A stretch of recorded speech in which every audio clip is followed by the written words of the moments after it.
ఉన్నది జడగొట్టకపోతే చాలు, ఉన్నది నాశనం చేసి ఉన్నాయన్ని కూలగొట్టి హైదరాబాద్లో ఇవాళ రెవెన్యూ దివాలా తీసి ఫ్రీ వాటర్ ఇచ్చినాం మేము 20,000 లీటర్ల దాకా, దాన్ని నాశనం చేసిండు.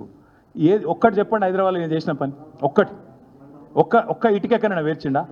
ఇప్పుడు మేము కట్టిన డబుల్ బెడ్రూమ్ ఇల్లు, మేము ఇచ్చిన ఉద్యోగాలకు ఈయన పత్రాలు ఇస్తాడు, మేము తెచ్చిన కంపెనీలకు కటింగ్లు చేస్తాడు, రిబ్బన్ కటింగ్లు. 1 ఇయర్లో ఏం చేసిండో కొత్త పని ఒకటి చెప్పండి నాకు, హైదరాబాద్లో కానీ బయట కానీ ఎక్కడ? ఒక్కరు అడగండి బ్రదర్. దేని స్పందన? మరి 2014 ముందు కాంగ్రెస్ అనే దరిద్రం ఉండే కదా, శనీశ్వరం ఉండే కదా, అప్పుడు ఎందుకు వండలే? కాళేశ్వరం లేకుండా వండే మాట వాస్తవం అయితే 2014 ముందు ఈ పీకుడు గాలందరూ ఎక్కడ పోయినరు? అప్పుడు ఎందుకు లేవు పంటలు? అప్పుడు ఏడదచ్చిరు మరి? అప్పుడు ఉండేగా శ్రీపాద ఎల్లంపల్లి, అప్పుడు కూడా ఉండేగా, మరి అప్పుడు ఎందుకు వండలే పంటలు? కాదు, అప్పుడు ఎందుకు వండలే? మరి దీనికి సమాధానం చెప్తాడా ముఖ్యమంత్రి? అంటే మాట్లాడడం ఏదైనా మాట్లాడచ్చు బ్రదర్, నోరు ఉంది కదా, రాష్ట్రీయ మీడియా ఉంది కదా, మేనేజ్మెంట్ చేస్తున్నాం కదా, ఏదైనా మాట్లాడచ్చు. కానీ వాస్తవం ఏంది? 2014 తర్వాత రాష్ట్రంలో రైతుల ముఖ చిత్రం మారిన మాట వాస్తవం, వ్యవసాయ విస్తరణ జరిగిన మాట వాస్తవం, కేసీఆర్ రైతు బంధు పెట్టిన మాట వాస్తవం, రైతు బీమా ఇచ్చి ధీమా నింపిన మాట వాస్తవం, తద్వారా అల్టిమేట్గా ఇవాళ టైంకి ఎరువులు విత్తనాలు తెచ్చిపెట్టిన మాట వాస్తవం, మొత్తం నీళ్లు వస్తాయని ఒక ధీమా ఇచ్చిన మాట వాస్తవం, టైలెండ్ ప్రాంతాలకు కూడా నిజంగా చెప్తున్నా, ఒక పాలేరు మాదిరిగా పనిచేసి ముఖ్యమంత్రి స్వయంగా ఆయన నీళ్లు ఆఖరి మడిదాకా అందినా చూసుకున్న మాట వాస్తవం. అందుకే ఇలా పంటల విస్తరణ పెరిగింది. వీళ్ళు, నేను ఒక మాట అంటే నాకు ఎంత గమ్మత్ అనిపించిందంటే, నిన్న చూస్తే సన్నాలకు బోనస్ ఇచ్చినవని సన్నాసి మాటలు మాట్లాడుతుండు. ఇచ్చిన బోనస్ 25 కోట్లు, ఎగ్గొట్టింది 7,600 కోట్లు. ఎవడన్నా మెడకామి తలకాయ ఉన్నోడు మాట్లాడతారా బ్రదర్? నేను ఏదో పొడిచినా అని సిగ్గుశరం ఉందా మాట్లాడి? కనీసం పక్కనున్న వాళ్ళని చెప్పారా పెద్దోళ్ళు, తుమ్మల నాగేశ్వరరావు గారు లాంటి పెద్దోళ్ళు పిచ్చి మాటలు మాట్లాడకని? ఎట్లా ఇంత అన్యాయంగా మాట్లాడితే? నేనెందుకు బ్రదర్, ఒక్క రిక్వెస్ట్, మీరు ఇక్కడికి వెళ్ళి సీదా ఆ గొట్టాలు తీసుకొని వనరి, మీరు మొత్తం బిల్డర్లను అడుగురి, ఏ గొట్టాలో మైకులు ఏదో ఒకటి మీ ఇష్టం నా మైకులు మీ ఇష్టం అనే మైక్రోఫోన్లు చిన్న ఏమేమి వచ్చినాయి కొత్తగా, అవన్నీ పట్టుకొని వనరి, ఎవరినన్నా అడుగురి మార్కెట్లో. పోనీ మీరందరూ కూడా ఆన్లైన్లో చిన్న ప్లాట్లలో పెట్టుబడి పెట్టే ఉంటారు. మీరు రేవంత్ రెడ్డి అంత స్థితిమంతులు కాకపోవచ్చు, కానీ కొన్ని ప్లాట్లలో మీరు కూడా పెట్టుబడి పెట్టే ఉంటారు. పడ్డాయా లేవా నన్ను అడుగకురి, నాకు చెప్పకుండా మీ మనస్సాక్షిని అడగండి. నేను మళ్ళీ చెప్తున్నా బ్రదర్, మళ్ళీ చెప్తున్నా. ఎంత పెరిగి ఇప్పుడు అబద్ధాలు అప్పుల గురించే గిన్ని చిల్లర మాటలు మాట్లాడినోడు, ఉన్నాయి లేనట్టు లేని ఉన్నట్టు చెప్పినోడు ఏదైనా చెప్తాడు, ఏముంది నోరే కదా. మీరు రాష్ట్రంలో మీరు ఉండనే ఉన్నారు, దాన్ని ఫ్యాక్ట్ చెక్ చేయండి. నిజంగా ఆయన చెప్పిన మాటలు వాస్తవం ఉంటే ఎందుకు దాస్తున్నావు? మరి వివరాలు ఎందుకు, ఆర్బీఐ డాక్యుమెంట్స్ ఎందుకు బయట పెడతలేవు, రికార్డ్స్లు ఎందుకు వస్తలేవు బయటికి? మేము అడిగిన ఒక్కటి ఆర్టీఐలో రాదు బయటికి, ఏదో మొత్తం సమాచార శూన్యం సృష్టించే ప్రయత్నం చేస్తున్నాడు. ఎందుకు? మీడియా కన్నా ఇస్తున్నా కనీసం సమాచారం?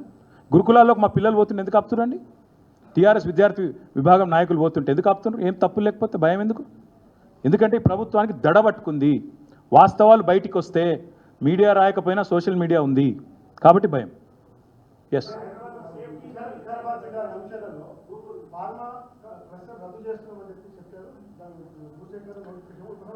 ప్రభుత్వం 20 చోట్ల ఫార్మా విలేజ్లు ఏర్పాటు చేస్తామని ప్రకటించింది. మరి 20 చోట్ల విరమించుకుంటున్నారా చెప్పాలి. ఒక లగచర్ల కాదు, 20 చోట్ల. న్యాల్కల్, సంగారెడ్డిలో ఆందోళన జరుగుతున్నాయి, ఇంకో చోట జరుగుతున్నాయి. 20 చోట్ల మరి భూసేకరణ విరమించుకుంటున్నారా లేదా? ఇది పాలసీయా లేకపోతే ఒక కొడంగల్ పాలసీయా, స్టేట్ పాలసీ చెప్పాలి. నెంబర్ 1. నెంబర్ 2, ఇదే ముఖ్యమంత్రి, మీరు కావాలంటే ఆ వీడియో చూపెడతాను. ఇప్పుడు నేను స్పీచ్ ఇచ్చిండు అసెంబ్లీలో. ఎక్కడైనా ఒక భూసేకరణ చేయాలి అంటే అక్కడ 2 పంటలు పండే ల్యాండ్స్ కనుక ఉంటే ఎట్టి పరిస్థితుల్లో తీసుకోవద్దు. ఇది ఆయన చెప్పిన మాట. 80% రైతుల సమ్మతి ఉంటేనే తీసుకోవాలి, రెండవ మాట ఆయన చెప్పింది. మూడవ మాట ఆయన చెప్పింది, డిపిఆర్ లేనిదే భూసేకరణ చేయొద్దు. నేను అడుగుతున్నా రేవంత్ రెడ్డి, ఈ మూడిట్లో ఏదో ఒక్కటని ఉందా ఇవాళ లగచర్లలో? డిపిఆర్ ఉందా అసలు? నీ ప్రభుత్వానికి స్పష్టత ఉందా? అక్కడ అదానీ కంపెనీ వస్తుందా, నీ అల్లుని కంపెనీ వస్తుందా, ఎవరి కంపెనో నీకే తెలిపాయి. రెండవది, 80% మంది రైతులు ఒప్పుకున్నారా? ఫ్యాక్ట్ ఫైండింగ్ మీడియాతో పంపిస్తావా కమిటీ? 80% మంది రైతులు ఒప్పుకుంటేనే భూసేకరణ చేయాలని నువ్వే కదా ప్రవచించినావు. ఇది అయిందా? ఇవాళ 80% మంది ఒప్పుకుంటున్నారా? మూడవది నేను అడిగేది, 2 పంటలు పండే భూమిని తీసుకోవద్దన్నావు. మొన్న నువ్వు పోయి వేములవాడలో ఒక మాట మాట్లాడినావు, తొండలు గుడ్లు పెట్టని ఊర్లు అన్నావు, తొండలు గుడ్లు పెట్టని భూములు అన్నావు. అనగానే అక్కడ ఒక అమ్మాయి, చదువుకున్న అమ్మాయి లగచర్లలో, ఇవి తొండల గుడ్లా లేకపోతే వడ్లా చూడు సార్ అని చెప్పింది.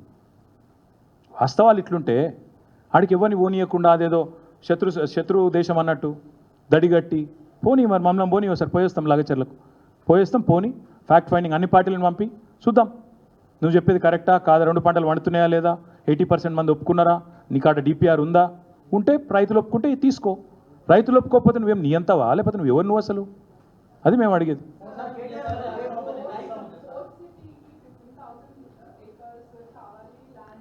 ఉన్న సిటీని చెడగొట్టకపోతే చాలమ్మా ఉన్న సిటీని నాశనం చేయకపోతే చాలు ఉన్న సిటీని ఇప్పటికే సర్వనాశనం చేస్తున్నాడు ఉన్న సిటీలో వర్క్స్ అన్నీ అయిపోయినాయి ఎస్ఆర్డిపి పనులు లేవు metro water supply and sewerage board కాడ డబ్బులు లేవు నేను మున్సిపల్ మంత్రిగా పనిచేసిన కాబట్టి అందులో ఉండే అధికారులు అప్పుడో ఇప్పుడు ప్రేమపూర్వకంగా ఏమో కలిస్తే చెప్తుంటారు సార్ మొత్తం ఈయన పట్టించుకుంటలేడు టైం ఇస్తలేడు నాశనం చేస్తాం ఉన్న సిటీని నాశనం చేయకపోతే చాలు ఈ మహానుభావుడు ఎందుకంటే ఇట్లా కొత్త సిటీలు కడతాం చేస్తామంటే cities are not built you cannot create new cities just by acquisition of land or by constructing a few buildings. That's not how things work.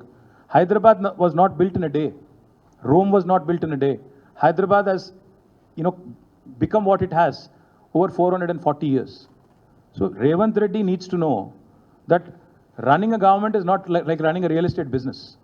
Unfortunately, ఆయనకు తెలిసింది కదా ఒక్కటే అది కూడా నాశనం చేస్తుండే దరిద్రం ఏంటంటే ఆయనకు తెలిసిందే రియల్ ఎస్టేటు అది ఒక్క పని తెలుసు ఆయనకు అది కూడా అయితే నేను ఇంకొక మాట మీరు అడిగారు కాబట్టి చెప్తున్నా 4th సిటీ అన్నాడు రైతులు 15,000 ఎకరాలు భూములు ఇవ్వాలంటున్నాడు రేవంత్ రెడ్డి గారి కుటుంబానికి అక్కడే 500-600 ఎకరాల భూమి ఉంది పక్కనే ఉంది ఇస్తాడా రేవంత్ రెడ్డి వెల్దండలో ఉంది పక్కకే ఉంది అక్కడ ఫార్మా విలేజ్కి ఇస్తాడా లేకపోతే 4th సిటీకి ఇస్తాడా అంటే ఇక నాది కాకపోతే ఎక్కడి దాకా దేకొచ్చా నీ భూములు కాకపోతే నేను ఎవరిదల్లా గుంజుకుంటా 15,000 ఎకరాలు గుంజుకుంటా 30,000 గుంజుకుంటా ఉన్న 14,000 ఎకరాలు ఏం చేస్తావో నీకే తెలియదు లగచర్లలో ఎందుకు భూములు తీసుకుంటున్నావో నీకే తెలియదు కేవలం ఏదో మాట్లాడాలి కాబట్టి మాట్లాడాలి ఏదో ఎవరో వెనకకెళ్ళి ఎవరో రాసిచ్చిన నువ్వు చదివితే విజనరీ అంటారు సార్ నిన్ను అనగానే అది రాసిచ్చి చదివేసుడేనా ఎందుకో తెలియదు ఎందుకో 15,000 ఎకరాలు my humble request to you also all of you దయచేసి please ask him the question ఆయన మాట్లాడిస్తే మాట్లాడండి అడగండి మీ భూమి ఉంది కదా సార్ 400-500 ఎకరాలు వెల్దండలో ఇస్తారా అని అడగండి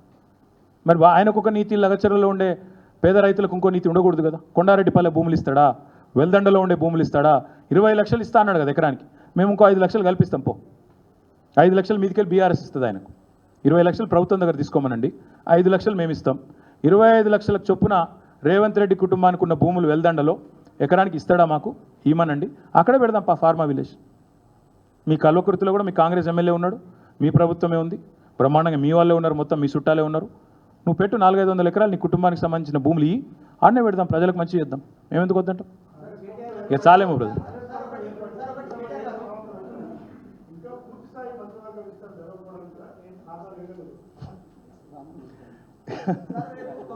అంటే అక్కడ కొంతమంది మంత్రులు మరి వాళ్ళు ఇప్పటికే చెప్తున్నారు ఏదో బాంబులు వెళ్తాయి అది అని మరి క్యాబినెట్ కింద అయితే కింద బాంబులు వెళ్తాయో క్యాబినెట్ విస్తరణ అయితే ఏమవుతుందో తెలియదు కానీ ఇది ఒకటి మాత్రం పక్క ఈ ముఖ్యమంత్రికి ఢిల్లీలో పలుకుబడి లేదు పరపతి లేదు బిల్డప్ బాబాయ్ అంతా ఇక్కడనే ఉన్నాడు పైన మాత్రం ఎవడు దేక్తలేడు అంతది ఇది ఒక ఉదాహరణ ఎందుకంటే సంవత్సరం పాటు 6 మంత్రులు ఖాళీగా ఉంటాయండి నాకు అర్థం కాదు ఇంత ఘోరమా కనీసం విద్యాశాఖకు మంత్రి లేడు హోంశాఖకు మంత్రి లేడు సంక్షేమ శాఖ మంత్రి లేడు ఇంత అగాధం విడిచిపెడతారు ఇక మున్సిపల్ శాఖకు ఆయనే ఉన్నాడు ఎందుకున్నాడో కూడా మీకు తెలుసు నాకు తెలుసు థ్యాంక్ యూ ఇందాక చెప్పిన బ్రదర్ ఇందాక చెప్పిన మళ్ళీ చెప్తున్నా ఈయన ఎన్ని పిచ్చి కూతలు కూస్తే ఎన్ని పిచ్చి పనులు చేసినా సెక్రటేరియట్ ముందట 4 ఏళ్ల తర్వాత ఉండేది రాహుల్ గాంధీ తండ్రి విగ్రహం కాదు తెలంగాణ తల్లి విగ్రహమే ఉంటుంది నెంబర్ 1 తెలంగాణ తల్లి కూడా ఈయన తీసుకొచ్చినట్టు ఇవాళ తలసరి ఆదాయంలో భారతదేశంలో అగ్రభాగాన ఉన్న రాష్ట్రం తెలంగాణ ఈ రాష్ట్రానికి తల్లి కూడా అంతే బ్రహ్మాండంగా ఒక ఆస్పిరేషనల్ చిహ్నంగా ఉండాలి ఐకన్గా ఉండాలి అంతేగాని పేదరికం తాండవించినట్టు ఉండాలని ఆయన కోరుతున్నాడు మేమేమో తెలంగాణ ప్రజలు చూడంగానే గర్వపడే విధంగా ఒక దేవతను చూడంగానే చేతులెత్తి మొక్కాలనిపించే విధంగా ఉండాలని మేము అంటున్నాం కాబట్టి ఆయన ఏం చేసుకున్నా జరగాల్సింది జరుగుతుంది 4 ఏళ్ల తర్వాత మీరు చూస్తారు హరీష్ రావు గారి మీద పెడతడమే కాదు ఇవాళ రాష్ట్రంలోని మా నాయకత్వం మొత్తం మీద కేసులు పెట్టే ప్రయత్నం చేస్తున్నారు మేము వీటికి నిన్న హరీష్ రావు గారు చెప్పారు మేము భయపడం 1 కాదు 1,00,000 కేసులు పెట్టుకున్నా భయపడం వెనుకకు పోం చీల్చి చెండాడుతూనే ఉంటాం థ్యాంక్ యూ